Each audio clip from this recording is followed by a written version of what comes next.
So to your question, what are some of the things that kind of bother me down here?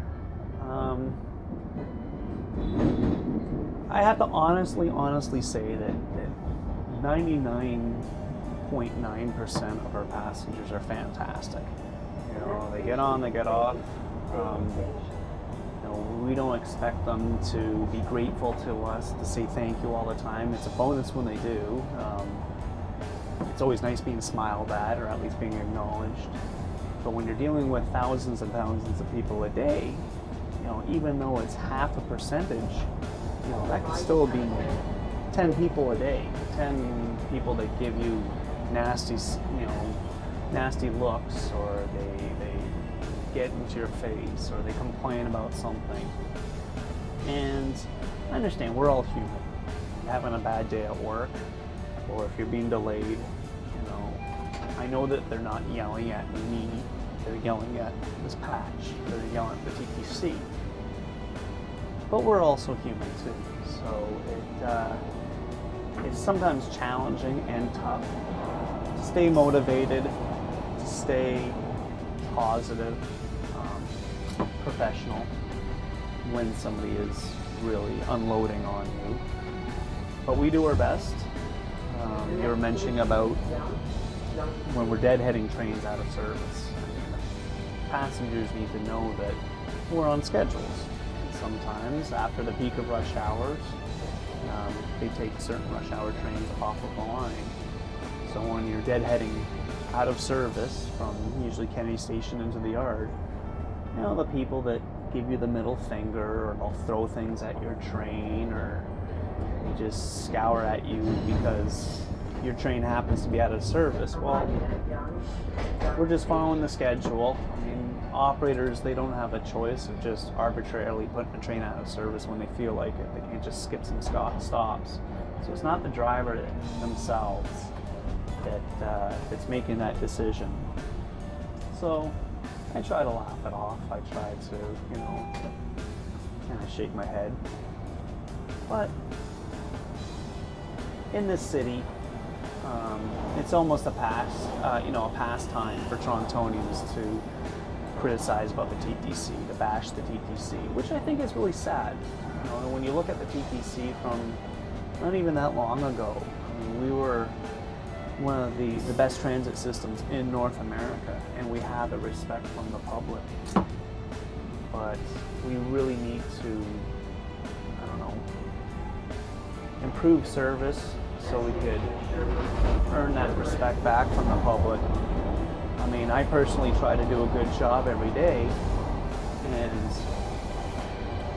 it's I don't know, it's almost heartbreaking when somebody that you've never met before and that you've never had any dealt with automatically, you know, doesn't like you, or does, you know, wants to criticize you or insult you based on the company that you work for. And that can be hard. That can be challenging. In social situations outside of work too, you know, when I meet people for the first time, once they find out that I work for the TTC, you know, everyone has a story. Everyone says, "Oh, well, I had this one driver that did this," and "Oh yeah, you guys this and that." So it'd be nice if that changed, but what can you do? I mean, everyone's entitled to their own opinion, and I just try to do my best to not have them mad at me, and to improve their traveling experience, I guess. I think everyone has a part to play in getting the TTC to work more smoothly. Only a couple of weeks ago, Brad Ross, my Exec Director for Communications, and I recorded a video to just explain to customers the best use and the ideal use of the passenger assistance alarm. When people run for the doors or hold the doors or maybe use the alarm when it's not needed, it does introduce delay into the system. And certainly my job, or our job collectively, is to make the system run as smoothly as possible, but to put safety at the top of everything we do. So my request, I guess, to our users, our customers, is please help us to keep the system moving. You know, if you do run for a train, you are putting yourself at risk. You might slip over, or you might get caught in the doors. The service is pretty regular. It's a lot lot safer, a lot easier, a lot better to just wait for the next one to come along. One thing that that I would I would like the public to know is sometimes when you're guarding on a train where you would have the operator at the front and then the guard at the back of the train, you could be asked to stay at a station, or you could be at a red light, and then all of a sudden you'll get your green light and the train will be taken out of emergency, dispatching the guard to go ahead and close the doors.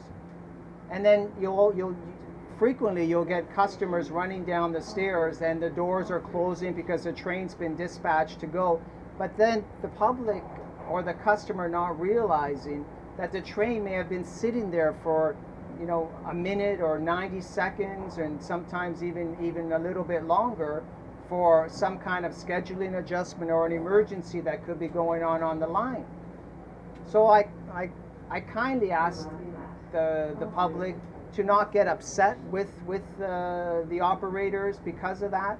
That there is another train right behind that train that will take you to your destination, and it's because the train may have been sitting there, and just because you missed that train, it's not the last train. Any little tips or advice for the customers, the passengers, when there's a loaded train entering the platform? First of all, stand back, you know, away from the yellow line or behind the yellow line. And if the train is already full or packed, you could always wait for the following train. I know sometimes you guys need to get to work and get to where you're going, but try to wait for the following train because it's not too far behind. Try not to storm in and to the doors, because otherwise you will have door problems, you know. But just wait for the next train. Just be patient. Just be patient and wait for the next train. Our most important duty is to keep the line moving and to keep the delays to a minimum. Line mechanics, we carry a bag with tools, fuses, seals, light bulbs, and we are ready to deal with any situation or any problem with the trains. The most common problem with the train on the line is the door problem, in which actually every time a train stops at the platform, there are 48 doors open and close, and for an article like a stone can get stuck, or a button from people's clothes, it can get stuck in the tracks and cause the door not to close, and that can cause a delay, and we have to go and quickly try to fix it or isolate and barricade the door if we can't get it going. So this door was slow to close, and we could still keep the train in service if we barricade this door for now, and then later on when it goes in the yard they can fix it. There is another trouble. The problem with the doors is the tracks under the door, some stones or buttons or zippers, they get stuck in it and they cause door not to function properly, and that can cause a delay. Other problems include cab seat for the operator is not adjusted to his specs, and we have to go and make the operator comfortable. And there are sometimes there are brake problems in the trains, and we have to make sure the brakes are working fine. There are traction motor problems sometimes, like the motor is not working properly and the train becomes slow, so we have to go and tackle that as well. A word to the public: if you can keep in mind, there is always a train within a couple minutes behind. No need to charge the doors. That only causes delays, with whether it be damaging the doors, which causes an extensive delay, or just wait for the next train. Also, littering is a big problem. We have a program now where we clean the trains at the end terminals. However, leaving your newspapers on the train, they blow out of the train or on the platform, they blow to track level, and that's where we have fires at track level.